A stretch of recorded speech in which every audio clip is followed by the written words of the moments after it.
सबको अस्सलाम वालेकुम और most welcome to my channel. Artificial intelligence की क्लास नंबर 3 है।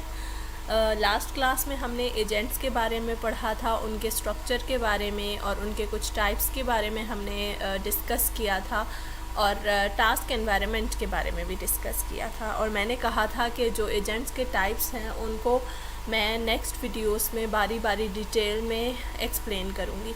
लेकिन उससे पहले मुझे इम्पॉर्टेंट ये लगा कि टास्क एनवायरनमेंट जो हमने पीछे पढ़ा है उसको मज़ीद डिटेल में मैं पढ़ा दूँ आप लोगों को। टास्क एनवायरनमेंट की कुछ प्रॉपर्टीज़ भी होती हैं वो मैं आप लोगों को पढ़ा दूँ, क्योंकि आगे जब हम एजेंट्स की बात करेंगे तो तब टास्क एनवायरनमेंट की प्रॉपर्टीज़ भी हमारा बहुत रोल प्ले करती हैं एजेंट्स को डिफ़ाइन करने में। तो टास्क एनवायरनमेंट की थोड़ी सी हम इंट्रोडक्शन जो हमने पढ़ी थी उसके अलावा हम थोड़ी सी एक्स्ट्रा बात कर लेते हैं। अगर आप पिछली वीडियो आपने नहीं देखा तो प्लीज़ ज़रूर जाके वो वीडियो देखें, मैं डिस्क्रिप्शन में लिंक दे दूँगी, वो भी आप लोगों के लिए बहुत इन्फॉर्मेटिव होगी।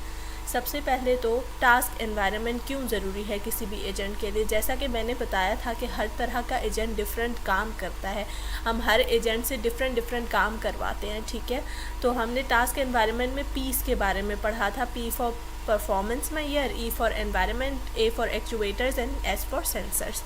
तो हर एजेंट को बनाने से पहले उसने कौन सा परफॉर्मेंस करना है, उसकी परफॉर्मेंस मेजर क्या होगी, वो किस एनवायरनमेंट में काम करेगा और उसके एक्चुएटर्स और सेंसर्स क्या होंगे जिनके थ्रू वो काम करेगा, वो सारी चीज़ें हमें सबसे पहले डिफ़ाइन करनी पड़ती है। तो टास्क एनवायरनमेंट, जिस एनवायरनमेंट में हमारा एजेंट काम कर रहा है उसको हम टास्क एनवायरनमेंट कह सकते हैं। और टास्क एनवायरनमेंट की कुछ प्रॉपर्टीज़ भी होती हैं हमारे पास, ठीक है। अब हम उन प्रॉपर्टीज़ को बारी बारी डिस्कस करेंगे। सबसे पहले यहाँ पे प्रॉपर्टी लिखी हुई है डिस्क्रीट और कंटिन्यूस। अभी आप लोगों को बिल्कुल घबराने की ज़रूरत नहीं है कि ये क्या है डिस्क्रीट, कंटिन्यूस और ये सारी चीज़ें क्या है। मैं आप लोगों को वन बाय वन सब एक्सप्लेन करूँगी विद एग्जांपल्स, ठीक है। अब सबसे पहली प्रॉपर्टी है डिस्क्रीट और कंटिन्यूस। डिस्क्रीट की बात करें तो मैंने पिछली वीडियोस में आप लोगों को बताया था स्टेट के बारे में, ठीक है, कि जिस एनवायरनमेंट में हमारा एजेंट खड़ा है उस एनवायरनमेंट के कुछ ना कुछ सेट ऑफ स्टेट्स होते हैं, ठीक है। तो डिस्क्रीट प्रॉपर्टी ये कहता है कि अगर एजेंट एक ऐसे एनवायरनमेंट में खड़ा है जिसमें हम स्टेट्स को क्लियरली डिफ़ाइन कर सकते हैं कि यार इतने नंबर ऑफ़ स्टेट्स होंगे, इतने मैक्सिमम स्टेट्स होंगे या इतने मिनिमम स्टेट्स होंगे और इस तरह के स्टेट्स होंगे जिसके थ्रू हमारा एजेंट पास करके अपना गोल अचीव करेगा। तो जब क्लियरली डिफ़ाइन होते हैं हमारे पास स्टेट्स तो ऐसे टास्क एनवायरनमेंट को हम कहते हैं कि वो डिस्क्रीट है। और कंटिन्यूस एक ऐसा एनवायरनमेंट है जिसमें हमें स्टेट्स क्लियरली डिफ़ाइन नहीं होते, हमें नहीं पता कि आगे और कितनी स्टेट्स हैं हमें गोल अचीव करने के लिए, हमें अपने डेस्टिनेशन पे पहुंचने के लिए एजेंट्स को और कितने स्टेट से गुजरना पड़ेगा और किस किस तरह के स्टेट्स होंगे। अब एग्जांपल से मैं आप लोगों को एक्सप्लेन करने की कोशिश करती हूँ कि डिस्क्रीट एनवायरनमेंट में हमारा एजेंट को किस तरह के एजेंट्स काम कर सकते हैं। अब अगर आप लोग टिक टैक टो की एग्ज़ाम्पल ले लें। टिक टैक टो में हम सबको पता है कि दो ओपोनेंट्स खेल रहे होते हैं, हम खेल रहे हैं और हमारे अलावा हमारा एक ओपोनेंट है, ठीक है। हमें पता है कि हमारे पास सिर्फ 9 ब्लॉक्स हैं और हमने उस ब्लॉक्स में एक्स डालना है और हमारे ओपोनेंट ने ओ डालना है। और हमें ये भी पता है कि हमारे पास मैक्सिमम 9 स्टेट्स हैं, या तो 9 स्टेट्स के अंदर गेम ख़त्म होगी या हो सकता है 9 स्टेट्स कंप्लीट करने से पहले गेम ख़त्म हो जाए अगर हम जीत जाते हैं या फिर हमारा ओपोनेंट जीत जाता है। तो किस तरह से जीतते हैं क्या है वो सब बाकी चीज़ें बाद में है, लेकिन हमें स्टेट्स का पता है कि 9 स्टेट्स है मैक्सिमम और 9 से कम में भी हमारा गेम कंप्लीट हो सकता है, हमारा एजेंट या हम अपना गोल अचीव कर सकते हैं। तो अगर हम कंटिन्यूस की बात करते हैं तो हम कहते हैं कि कार ड्राइविंग, ठीक है।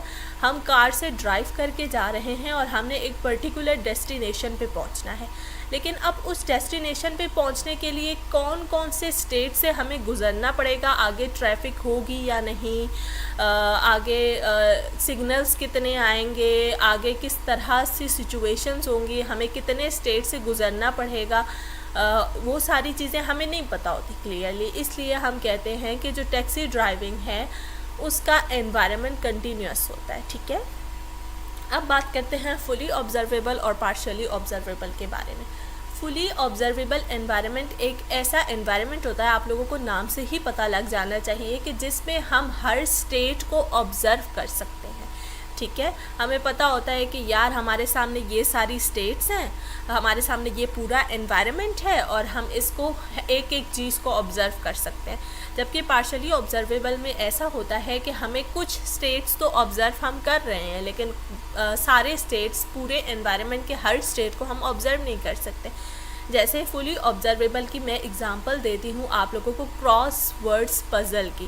क्रॉस वर्ड पज़ल का आप लोगों को पता ही होगा, उसमें हमारे पास पूरा एक बोर्ड होता है जिसमें डिफरेंट सारे वर्ड्स हैं, हमें फिर उनसे क्रॉस वे में या किस किस तरह भी हम वर्ड्स बना रहे होते हैं। ठीक है, तो उसमें हमारे सामने जो पूरा एनवायरनमेंट है वो डिस्प्ले हुआ है, यानी कि हम पूरे एनवायरनमेंट को देख सकते हैं कि ये हमारा पूरा बोर्ड है, इसमें इतने वर्ड्स हैं और हमने इसमें से अब वर्ड्स प्रॉपर्ली डिफ़ाइन करके निकालने हैं। ठीक है, और पार्शियली ऑब्जर्वेबल की एग्जांपल फिर से मैं टैक्सी ड्राइविंग की दूंगी। टैक्सी ड्राइविंग में हम पूरे एनवायरनमेंट को ऑब्ज़र्व नहीं कर सकते। अभी हो सकता है हम जिस लोकेशन पे खड़े हैं वहाँ हमें पता हो कि यार मेरे आसपास इतनी गाड़ियाँ हैं या मैं फ़लाँ सिग्नल पे खड़ा हूँ और यहाँ पे बहुत ट्रैफिक है, लेकिन उसके आगे एनवायरनमेंट में क्या कुछ है, किस तरह का सिचुएशन है, वो हम ऑब्ज़र्व नहीं कर सकते।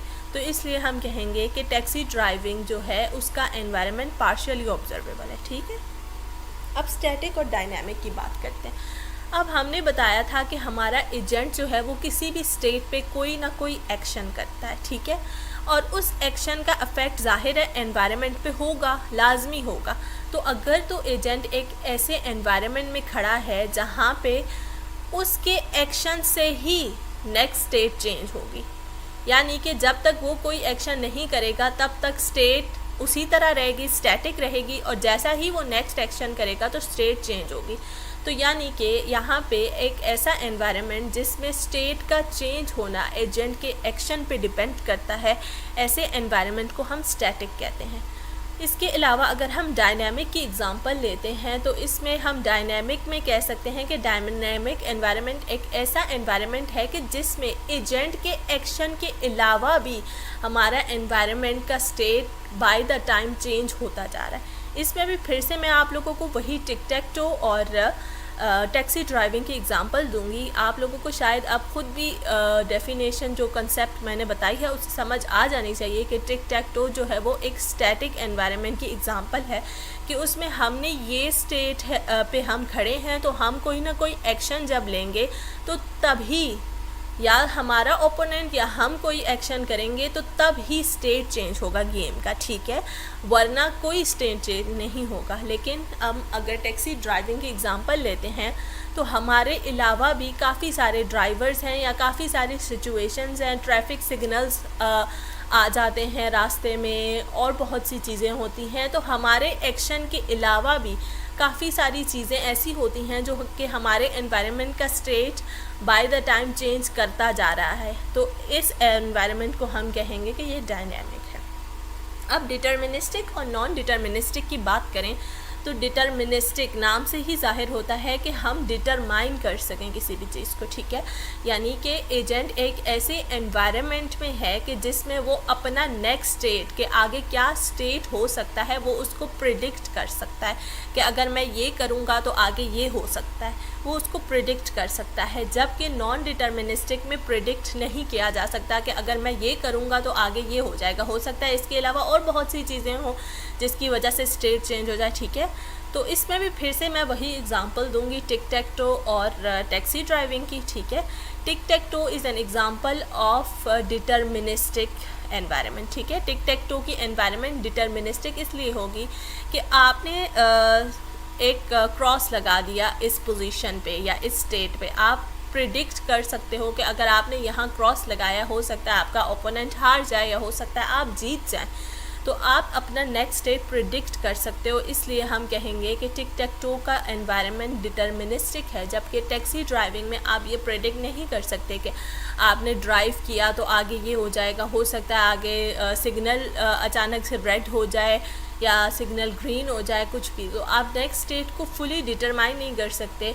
तो इसलिए हम कहते हैं कि ये नॉन डिटर्मिनिस्टिक एनवायरनमेंट में काम कर रहा है। ठीक है, सिंगल एजेंट और मल्टी एजेंट की एग्जांपल मैं इस तरह से दूंगी कि अगर हम टिक टैक टो गेम की बात कर रहे हैं तो उसमें सिर्फ हम नहीं खेल रहे होते, हम होते हैं एक और एक हमारा ओपोनेंट होता है। या अगर हम चेस की बात करें तो उसमें भी 2 प्लेयर्स खेल रहे होते हैं। तो यानी कि मल्टी एजेंट एनवायरनमेंट है, क्योंकि एक से ज़्यादा बंदे उस एनवायरनमेंट में इन्वॉल्व हैं। ठीक है, और सिंगल एजेंट की बात करें तो क्रॉस वर्ड पज़ल की एग्जांपल दूंगी मैं। अगर क्रॉस वर्ड पज़ल हम खेल रहे हैं और अकेले खेल रहे हैं तो वो एक सिंगल एजेंट एनवायरनमेंट की एग्जांपल होगी।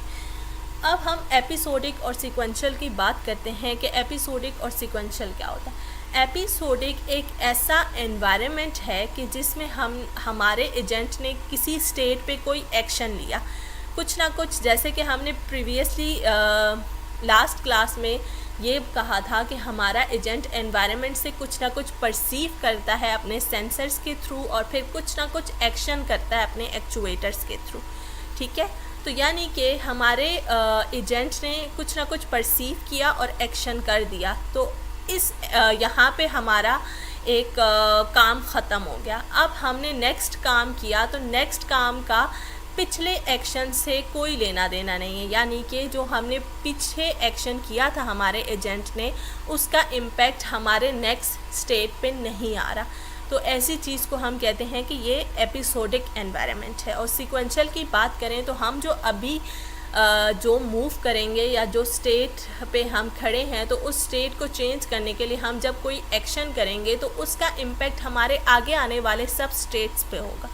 जैसे कि इसमें हम एग्जांपल ले सकते हैं कि एपिसोडिक में एनवायरनमेंट में हम कह सकते हैं कि इमेज रिकग्निशन हम कर रहे हैं या इमेज की एनालिसिस कर रहे हैं। ठीक है, हमने एक इमेज उठाई और हम देख रहे हैं कि इस इमेज में ये चीज़ ये है, हम कुछ ना कुछ एनालिसिस परफॉर्म कर रहे हैं। ठीक है, और हमने फिर डिसाइड कर लिया, कुछ ना कुछ उस इमेज को देख के परसीव किया हमारे एजेंट ने और उसके बाद उसने एक्शन ले लिया कि फॉर एग्ज़ाम्पल इस पेशेंट को फ़लाँ बीमारी है, उसका एक्सरे देखकर उसने बता दिया। ठीक है, या उसका रिपोर्ट देखकर उसने बता दिया। और फिर अब अगले इमेज पे हम चले जाएंगे तो अगले पेशेंट का रिकॉर्ड हम उठा लेंगे। तो अब उस पेशेंट का पिछले पेशेंट से कोई लेना देना नहीं है।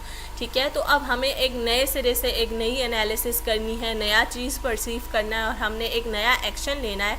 तो इसका और पिछले एक्शन का कोई आपस में लिंक नहीं है, तो इसलिए हम कहते हैं कि ये एपिसोडिक की एनवायरनमेंट में काम कर रहा है। जबकि सीक्वेंशियल की बात करें तो हम फिर से टिक टैक टो की एग्जांपल लेते हैं कि मैं इस स्टेट पे खड़ी थी और मैंने डिसाइड किया कि मैंने इस ब्लॉक पे एक्स का निशान डालना है। ठीक है, तो अब मैंने जो एक्शन लिया है अब उसका रिज़ल्ट मेरे आगे आने वाले स्टेट्स पर भी होगा। ठीक है, कि हो सकता है यहाँ पे मैंने एक्स डाला तो हो सकता है आगे मैं जीत जाऊँ, या हो सकता है मैंने गलत जगह पे एक्स डाल दिया हो तो मैं हार जाऊँ।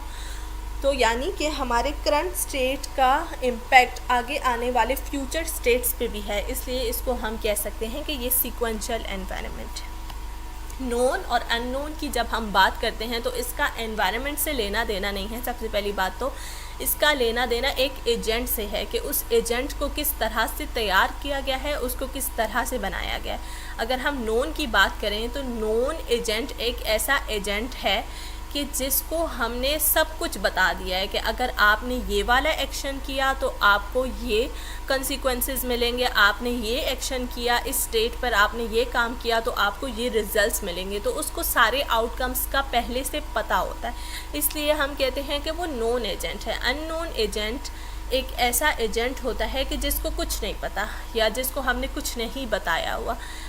तो बाय द टाइम एजेंट जो है ख़ुद काम कर कर के सीखता जा रहा है अपने एक्सपीरियंस से। अगर हम नोन की बात करें तो हम इसमें एक एग्ज़ाम्पल ले सकते हैं कि हाँ, जो सॉलिटेयर गेम है हमारा कार्ड का गेम्स, उसमें हमें हमारे सारे आउटकम्स पता हैं कि हम फ़लाँ चीज़ करेंगे तो ये होगा, हमने ये चीज़ करना है और हमने ये करना है, तो हमें हमारे सारे आउटकम्स का पता है उस गेम में। ठीक है, सॉलिटेयर कार्ड गेम्स में। इसके अलावा अगर हम अननोन की बात करते हैं तो हमने कोई भी नया गेम डाउनलोड किया है, जैसे हम टेम्पल रन की बात कर लेते हैं कि हमने वो डाउनलोड किया है और हम पहली बार खेल रहे हैं उसको, तो हमें नहीं पता कि उसमें क्या है, उसमें आगे किस किस तरह की सिचुएशंस आएंगी, क्या कुछ होगा, हमें कुछ नहीं पता, आउटकम्स के बारे में कुछ नहीं मालूम। तो या फिर कोई भी नई वीडियो गेम हमने डाउनलोड की है तो हमें उसके आउटकम्स का नहीं मालूम। तो बाय द टाइम हम साथ साथ खेलते खेलते एक्सपीरियंस के थ्रू हम सीखते जा रहे हैं कि अच्छा ये करने से ये होगा, यहाँ से ये करने से ये होगा, तो ये सारी चीज़ जो है अननोन में आ जाता है। ठीक है, so that's all for today and I hope you like this video. अगर आपको ये वीडियो पसंद आया है तो लाइक करें, सब्सक्राइब करें मेरे चैनल को और आगे शेयर करें। मुझे आप लोगों के सपोर्ट की बहुत बहुत बहुत ज़रूरत है और आगे मैं आप लोगों के लिए और अच्छी अच्छी वीडियोस लाती रहूँगी। नेक्स्ट क्लास में हम पढ़ेंगे टाइप्स ऑफ एजेंट्स के बारे में, से पहले एजेंट के बारे में हम पढ़ेंगे। ठीक है, so thank you so much for watching this video. अल्लाह हाफिज़।